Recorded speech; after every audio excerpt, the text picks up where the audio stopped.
আসসালামু আলাইকুম বন্ধুরা, রিদিতা গল্পের 4 নম্বর পর্ব নিয়ে হাজির হয়েছি। তো চলুন গল্পটি শুরু করা যাক। তানিশা রিদিতাকে এসব বললেও কেন জানি তারও অনেক খারাপ লাগা কাজ করছে। মিথ্যা একটা চিঠির জন্য আপন ভাইকে এমন চরিত্রহীন বলে গালাগালি দিয়েছে সে। এসব ভাবতে তানিশার নিজেকে অনেক ছোট মনে করছে। অপরদিকে ঢাকায় এসে পৌঁছালাম দীর্ঘ 6 ঘন্টা জার্নি করার পর। তারপর কোনো কিছু না ভেবে রাকিবের বাসার ঠিকানায় চলে গেলাম। দরজার কলিং বেল বাজাতেই একটা সুন্দরী স্মার্ট মেয়ে দরজা খুলে দিয়ে বলল, কাকে চাই? আমি বললাম, মানে এটা কি রাকিবের বাসা? সুন্দরী মেয়েটা বলল, জি রাকিবের বাসা, কিন্তু আপনি কে? আমি বললাম, রাকিব আমার বেস্ট ফ্রেন্ড। গ্রামে আমরা 1 থেকে 10ম শ্রেণী পর্যন্ত একসাথেই পড়াশোনা করেছি, যার দরুন বন্ধুত্বের সম্পর্কটা অনেক গভীর। আচ্ছা, এখন কি রাকিব বাসায় আছে? সুন্দরী মেয়েটা বলল, ও, তার মানে আপনার নাম নিশ্চয়ই রনি, রাইট? আমি বললাম, জি হ্যাঁ, কিন্তু আপনি কেমনে আমার নামটা উপলব্ধি করতে পারলেন সেটা আগে বলুন। সুন্দরী মেয়েটা বলল, সবই বলবো, তার আগে ভিতরে বসুন। এই শুনছো, বাইরে এসে দেখো কে আসছে। রাকিব এই বলে যেই আমাকে দেখলো, ব্যাস তখনই আনন্দের সহিত বলে উঠল, আরে দোস্ত, কেমন আছিস? আমি বললাম, ভালো। সেই যে গ্রাম থেকে এসে পড়লি, কই একদিনও তো ফোন দিয়ে খোঁজখবর নিলি না। রাকিব বলল, সরি দোস্ত, ভুল হয়ে গেছে। এছাড়া আমার এই দিকে অনেক ধকল গিয়েছে। আচ্ছা, এসব কথা পরে হবে, তার আগে ফ্রেশ হয়ে আয়। এই নীলা, যাও রনির জন্য ভালো কিছু খাবারের আয়োজন করো। নীলা বলল, আচ্ছা ঠিক আছে, তোমরা গল্প করো, আমি বরং এর মধ্যে রান্নার কাজটা সেরে নেই। রাকিব বলল, এখন বল ঢাকায় কেন আসছিস? আমি বললাম, এই তো একটা চাকরির ইন্টারভিউ দিতে আসছি, কিন্তু তার আগে এটা বল, নীলা নামে যাকে এতক্ষণ ডাকলি সে তোর কে হয়? রাকিবের কাছে গ্রামের বিষয়টি গোপন রেখে অন্য টপিকে নিয়ে গেলাম। রাকিব বলল, ও হচ্ছে আমার স্ত্রী নীলা, গত মাসেই পারিবারিকভাবেই বিয়েটা হয়েছে। আমি বললাম, বিয়েটা করলি ভালো কথা, কিন্তু আমাদের ফোন করেও তো জানাতে পারতি, জানালি না কেন? রাকিব বলল, বিয়ের চাপে সব কিছু কেমন জানি গুলিয়ে ফেলেছিলাম। এসব আলোচনা করতেই রাকিবের স্ত্রী নীলা এসে বলতে লাগলো, এই তোমরা খেতে এসো, খাবার রেডি হয়েছে। ব্যাস, রাকিবের সঙ্গে খেতে বসলাম। রাকিবের স্ত্রীও ভালো মানের রাঁধুনি, সেটা খাবার মুখে দিয়েই বুঝতে পারলাম।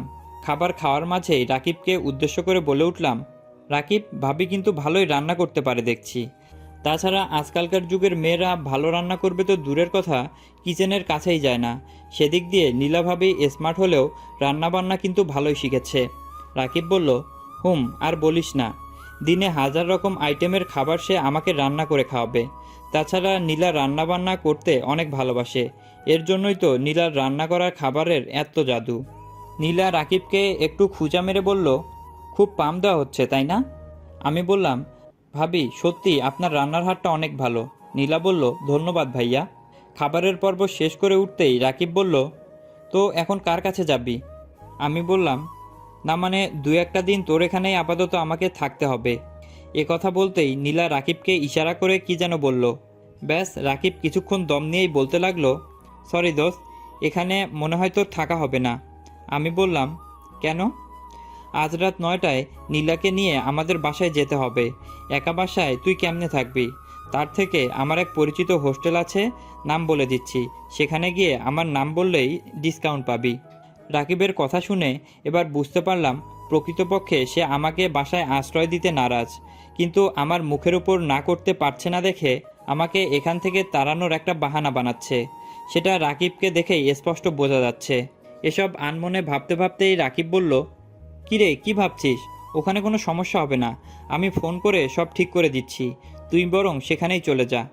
রাকিবের আচরণে কেমন জানি নিজেকে অসহায় লাগছে। মুখের ওপর না করতে পারছে না দেখে বাহানা ধরে আমাকে তাড়াচ্ছে। না, এখানে থাকাতে হয়তো ওদের সমস্যা হচ্ছে, আমি বরং এখান থেকে চলে যাই। এসব ভেবেই রাকিবকে উদ্দেশ্য করে বললাম, না রে দোস্ত, সেটার আর প্রয়োজন হবে না, ভালো থাকিস, চললাম। মন খারাপ করে ব্যাগটা হাতে নিয়ে দরজার সামনে যেতেই ব্যাগে রাখা চেনটার কথা মনে পড়ে গেল। এই চেনটা রিদিতাকে দেবার জন্য অনেক শখ করে কিনেছিলাম, কিন্তু ভাগ্যের কি পরিহাস, সেই সুযোগও আর হয়ে উঠল না। ব্যাস, দরজার ওখান থেকে আবার ফিরে নীলাভাবির কাছে গিয়ে দাঁড়াতেই রাকিব জিজ্ঞেস করে উঠল, কিরে, কিছু বলবি? আমি বললাম, না তেমন কিছু না, একটা চেইন ভাবিকে দিতে ভুলে গিয়েছিলাম, তাই দিতে আসলাম। তাছাড়া আমার কোনো প্রয়োজন নেই, যে তাকে চেনটা দিয়ে দেব, তাই ভাবিকেই দিচ্ছি। চেনটা নীলার হাতে দিয়ে চলে আসতে যাব, এরই মধ্যেই নীলা আমাকে উদ্দেশ্য করে বলল, ভাইয়া দাঁড়ান। আমি বললাম, হ্যাঁ বলেন। নীলা বলল, ভাইয়া আপনি চাইলে যতদিন খুশি ততদিনই থাকতে পারবেন, আমার কোনো সমস্যা হবে না। নীলার এমন কথায় কেমন জানি একটা শক খেয়ে গেলাম। কিছুক্ষণ আগে রাকিবকে ইশারা করে এখানে থাকতে মানা করলো, আর এখন আমাকে থাকতে বলছে। কি আজব একটা ব্যাপার। তারপর রাকিবও নীলার সঙ্গে বলে উঠল, দোস্ত, নীলা যখন বলছে তাহলে তোর যতদিন খুশি এখানে থাকতে পারিস, আমার কোনো অসুবিধা নেই। আমি বললাম, না রে দোস্ত, সেটা আমার লাগবে না। ঢাকা শহরে আমার থাকার জায়গার অভাব হবে না, কোথাও না কোথাও তো একটা জায়গা হবেই। আর ভালো থাকিস। এই বলেই রাকিবদের বাসা থেকে বের হয়ে আসলাম। ঘড়িতে লক্ষ্য করতেই বুঝলাম রাত প্রায় 11টা বাজতে 9 মিনিট বাকি। এমন সময় রাস্তায় একাই হাঁটছি আর রাকিবের কথা ভাবছি। গ্রামে থাকতে কতই না বন্ধুত্ব ছিল, আর এখন বাসায় এসে যেই না থাকার কথা বললাম অমনি তার রং পাল্টালো।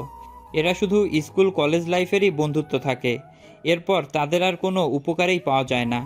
রাকিবের বাসায় না গিয়ে যদি অন্য কোথাও যাইতাম তাহলে হয়তো ভালো হতো। শুধু শুধু মনটা খারাপ হয়ে গেল। এখন ফুটপাতে থাকা ছাড়া আর কোনো উপায় নেই। যার আশা করে ঢাকায় আসলাম সেই যেরকম রিয়্যাক্ট করলো, যা আমি স্বপ্নেও ভাবতে পারিনি। এসব ভেবে আনমনে রাস্তা দিয়ে হাঁটতেই হঠাৎ এক বৃদ্ধ লোক দৌড়ে এসে আমার কাছে এসে বলতে লাগলো,